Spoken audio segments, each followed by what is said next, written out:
My issue was, in cities that attract many tourists, business usually offers discounts to locals. So, why do businesses provide a locals discount?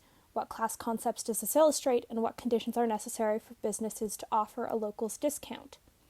The class concept demonstrated in this question is price discrimination.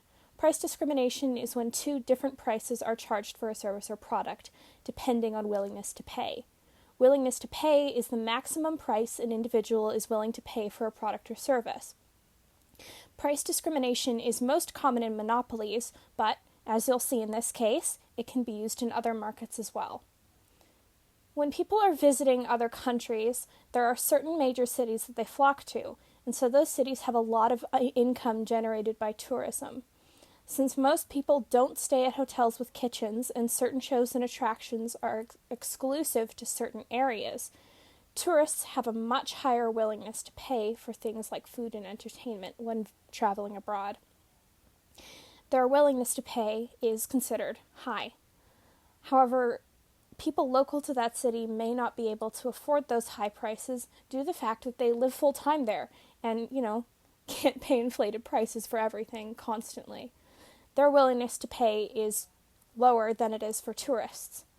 So, in order to keep both of those groups of customers coming to their businesses, the businesses will offer discounts to locals in order to keep that revenue.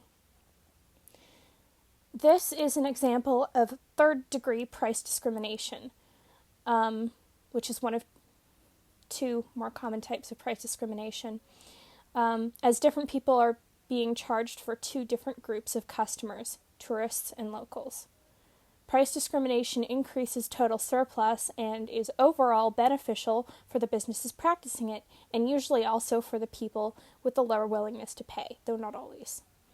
In order for businesses to provide local discounts, there has to be high levels of tourism and high demand for both locals and tourists for the businesses that will provide the local discounts.